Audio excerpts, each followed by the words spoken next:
Hello everyone, this is Emily Josephine and it is confession time. I made a big boo-boo with my Back to Eden garden this year, and if you may recognize where I'm going. This has been on, wow, barely, good grief, look how tall the lamb quarters have gotten. Anyway, this was in an episode of Our Underground Life where I showed you that I had jujubes growing, the fruit. That one maybe had one. And it's harder to get to than this one, so let's get over to this one. And this one's in the shade anyway.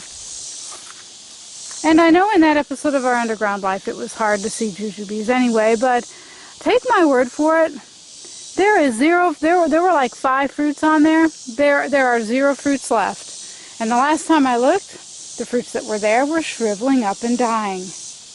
Now let's take a look at the peach trees. You probably can't tell from the other videos I've made, but there are a lot fewer leaves on these trees than there were this spring. Check that out.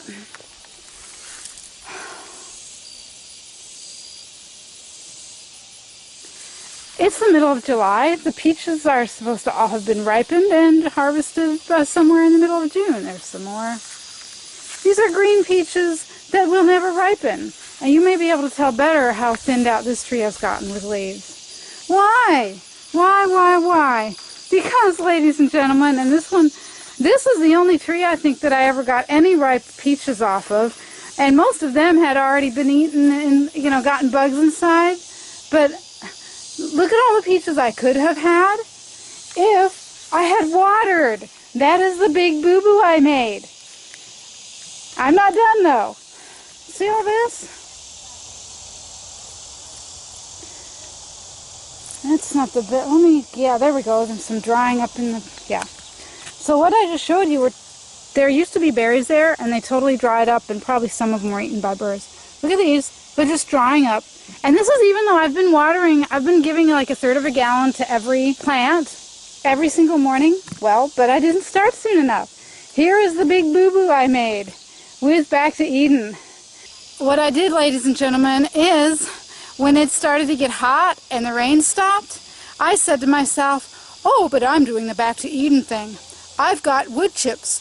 I don't need to worry about watering, which is really dumb. Listen carefully. And I knew this. I've heard people say the first year you put wood chips on, you're still going to have to do extra watering because the wood chips have not yet begun to compost. And our wood chips are cedar, and cedar takes even longer to start decaying. And the other stupid mistake I made, I have to say this about the blackberries though. This is the first year that I've gotten any blackberries. So I did something right this year. But the peach trees and then the jujube shriveling up. Oh, and there's one more thing I didn't show you. Hold on. This is just one example of, I probably had at least 8 bunches of grapes. They were, growing. They were greenish gold, like the mature color is supposed to be. They looked juicy. And one day I came out, they were all shriveled up. Why? Because I thought the wood chips would be enough.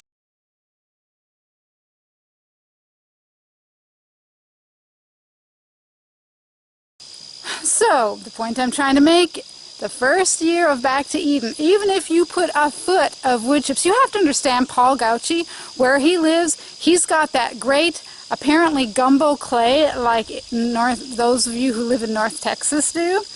And people in North Texas complain up the wazoo about their gumbo clay, but listen to me, if you live in North Texas, stop complaining, because at least your soil will hold water. Paul Gauchi has soil that will hold water. That is probably why he was able to get away with just dumping straw. I think he started with straw and sheep manure the first year, and then wood chips. He can put wood chips down, plant a brand new tree, and not have to water it because he's got water in the soil, because he's got clay in his soil. There's hardly any clay in this soil here.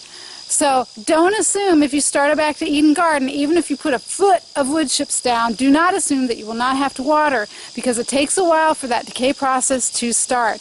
The other really dumb thing I did, now I can forgive myself for the grapes and the blackberries because they looked like they were doing great, and we were getting an occasional rain, and I'm just holding my camera out in front of me, so I'm sorry if it's not, my face isn't exactly centered.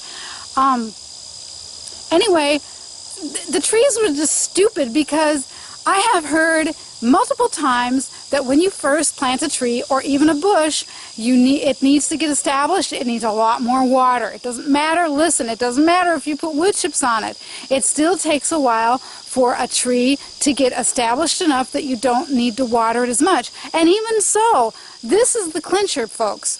When you've got fruit growing on a fruit tree, or I learned the hard way, almonds on an almond tree, if you do not water a tree that's bearing fruit or nuts enough, what did I learn from the jujubes and the grapes? Although the grapes aren't exactly a tree, but the almonds did the same thing. They'll shrivel up and dry and fall off.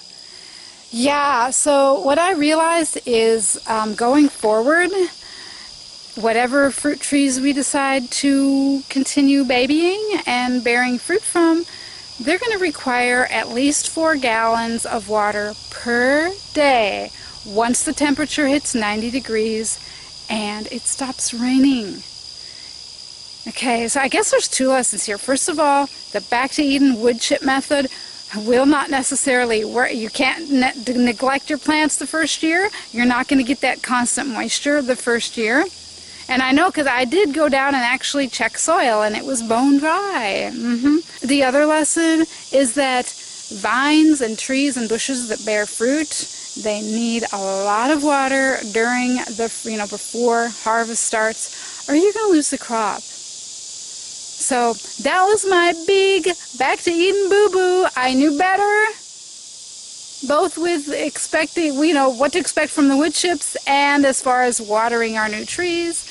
I knew better, but it got hot and I got lazy.